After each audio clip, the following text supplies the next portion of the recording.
Warahmatullahi wabarakatuh. Apa kabar rekan-rekan semuanya? Di sini Bapak Ibu kita mendapati informasi bahwa keberadaan P3K paruh waktu ini yang semakin abu-abu ya, tidak ada kejelasan dari pemerintah, di mana PP manajemen ASN pun tidak kunjung muncul. Status R2, R3 bahkan merembet kepada R4 dan R5 ini semakin tidak jelas. Pemda juga bingung bagaimana penerapan untuk part-time ini. Nah, terkait kasus ini tentu saja banyak sekali pelamar R2, R3 yang sudah mulai turun gunung ya. Lakukan berbagai audiensi, melakukan upaya mandiri, termasuk sampai melakukan demo ya Bapak Ibu, berkaitan dengan ketidakjelasan paruh waktu dan pengangkatan rekan-rekan honorer, apalagi mereka yang sudah mengabdi lama dan berusia sudah tua. Bapak Ibu, kita simak informasi berikut ini berkaitan dengan kelanjutan R2, R3 dan bahkan nanti akan menambah dengan R4 yaitu rekan-rekan non-ASN 2 tahun dan R5 dari lulusan PPG Prajabatan yang dinyatakan tidak mendapatkan formasi. Ya Bapak Ibu, dengan diumumkannya hasil seleksi kompetisi untuk tenaga guru yang mulai sudah ramai sekali, ini sudah muncul informasi pengumuman tenaga guru di mana kita dapati dari status kelulusan dan ketidaklulusan rekan-rekan tenaga guru ini, ternyata status R3 dan R2 serta R4 bahkan R5 itu muncul Bapak Ibu di status kelulusan tenaga guru. Artinya rekan-rekan yang mendapatkan status R2, R3 yang tidak ada formasi, yang tidak ada kode L ini akan terus bertambah ya, di samping rekan-rekan tenaga teknis dan tenaga nakes yang sudah diumumkan lebih dulu sebelumnya. Nah, ketidakjelasan untuk status R2, R3 ini yang dikatakan di dalam akun bahwa rekan-rekan ini dikatakan kalah perangkingan yang tidak mendapatkan formasi, di mana sebelumnya sudah diiming-imingi bahwa pengangkatan ASN P3K 2024 ini akan diselesaikan menjadi P3K minimal paruh waktu. Namun kejelasan paruh waktu sampai saat ini ternyata tidak ada ya Bapak Ibu, dan ini masih sangat abu-abu. Bahkan BKD sendiri juga tidak mampu untuk menjelaskan berkaitan dengan skema paruh waktu yang direncanakan oleh Panselnas beberapa waktu yang lalu. Nah, sebagaimana kita lihat di pemberitaan ini mulai banyak sekali rekan-rekan pelamar yang mendapatkan kode R2, R3 turun gunung melakukan aksi ya, yaitu ini di kantor BKD Kabupaten Bima. Kemudian ini juga di DPRD Palembang juga rekan-rekan ini yang dinyatakan tidak mendapatkan formasi ya, karena mereka padahal sudah lama mereka mengabdi tetapi kalah perangkingan, namun akhirnya mereka dikatakan R2, R3. Nah, kejelasan paruh waktu yang sampai sini belum jelas juga menjadi kegalauan rekan-rekan ini.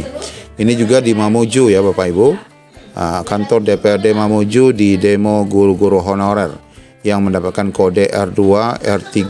Nah, setelah sebelumnya kita dapati di Konewe juga dulu sudah pernah kita bahas di video sebelumnya, melakukan demo ya di kantor Bupati, di mana di sana XTHK2 yang tidak aktif ternyata muncul dalam kelulusan P3K di daerah Konawe. Nah, informasi terbaru juga kita dapati di sini Bapak Ibu dari Lampung ini, rekan-rekan honorer menangis mengadu ke kejaksaan ya, karena mereka dinyatakan tidak mendapatkan formasi dan berstatus R2, R3 ini ya, sehingga membawa berunjuk rasa, melakukan aksi membawa keranda.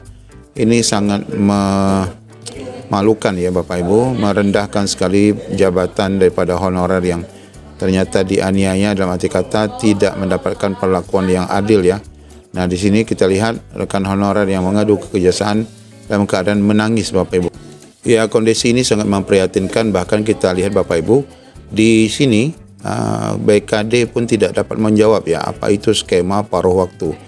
Ya, kita ketahui bahwa untuk pengusulan paruh waktu ini Bapak Ibu nanti baru akan dilakukan setelah dilakukan optimalisasi terhadap formasi kosong.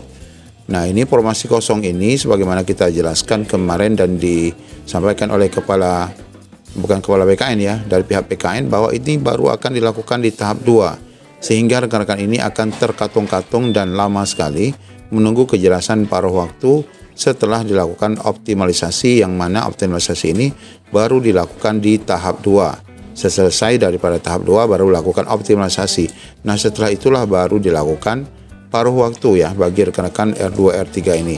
Nah, di sini kita lihat ke pihak BKD sendiri tidak dapat menjawab ya. Kita dengarkan beritanya. Pak, pada saat apel tadi kan Bapak ada menjelaskan terkait paruh waktu nih Pak, tentang bagaimana gajinya dan mereka masuknya bagaimana nih Pak.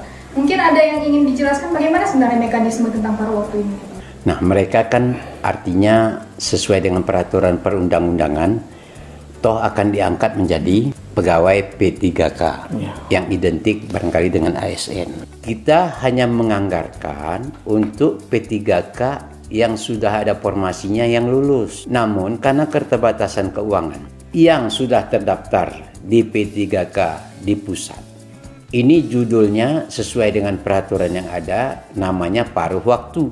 Nah, karena keterbatasan keuangan juga, pemerintah daerah tidak menyediakan dana untuk gaji seperti sebelumnya.